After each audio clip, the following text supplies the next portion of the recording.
নমস্কার, সকলে কেমন আছেন? আশা করি সকলে ভালো আছেন আর আমিও ভালো আছি। চলে এলাম ছোট্ট একটা ব্লগ নিয়ে আপনাদের সাথে। আমার ভিডিওটা যদি আপনাদের ভালো লেগে থাকে অবশ্যই ফলো দিয়ে পাশে থাকবেন। আমার পেজটার নাম সুজিত সুমনা লাইফস্টাইল। তো চলুন আজকের পুরো ভিডিওটাই আপনাদের সাথে শেয়ার করা যাক।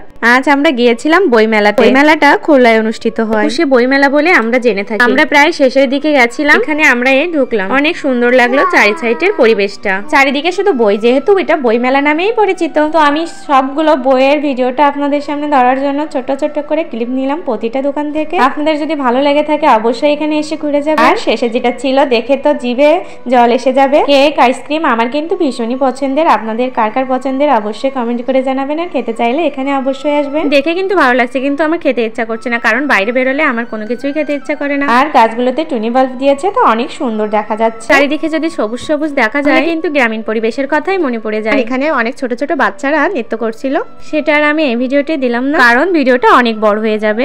আর মনা তো বাজারে গেলে ওর বল দেখলে মাথায় কাজ করে না। পিসুমশাই তাকে একটা বল কিনে দিয়েছে আর সে তো খুবই খুশি। আর এখানে ফুল দেখে তো আমি খুবই খুশি। আমার ফুল অনেক পছন্দের, বলতে পারেন ফুল দেখলে আমি তার প্রেমে পড়ে যাই। আর আমার প্রেমিক তো আমাকে ফুল কিনে দিল। ভাবছিলাম এখন হয়তো আর কেউ ফুল দেবে না, কিন্তু সে তো ভুলেই যায়নি আমি ফুলকে ভালোবাসি। তাই সে আমার খুশির জন্য আমাকে কয়েকটা ফুল কিনে দিয়েছিল। এটা কিন্তু প্লাস্টিকের ফুল। ফুল দিয়ে ঘর সাজাতে আমার ভীষণ ভালো লাগে। এদিকে আমরা বইমেলায় এসেছি, আমার শোনার জন্য তো বই কিনে নিয়ে যাওয়া লাগবে, কারণ সে বই পড়তে আর লিখতে খুবই পছন্দ করে। তার লেখাপড়ার দিকতে খুবই একটা মনোযোগ দেখছি আমরা। তাই আমি ওকে একটা বই কিনে দিতে বললাম ওর বাবাকে। এটা কিনতে গিয়ে বইটার দাম শুনে তো আমরা সকলে অবাক হয়ে গেলাম। 39টা পেজ। বইটার দাম চাইছিল 250 টাকা। আর বইমেলা বলে কথা, বইমেলাতে তো বইয়ের দাম একটু বেশিই হয়, নিজের একটু দাম করে কিনলাম। মোটামুটি আমরা বাজারটা ঘুরে এবার বাড়ি দিকে রওনা দিব। বাইরে এসে একটু না খেলে কি হবে? আমার যেহেতু বাইরে আসলে খাওয়ার ইচ্ছাটাই থাকে না, আগেও বলছি। তবে ঘুগনি আর ঝালমুড়ি দেখলে তো লোভ সামলাতে পারি না। ভিডিওটা আর বড় করলাম না, সকলে ভালো থাকবেন। আর আমার ভিডিও যদি ভালো লেগে থাকে ফলো দিয়ে পাশে থাকবেন।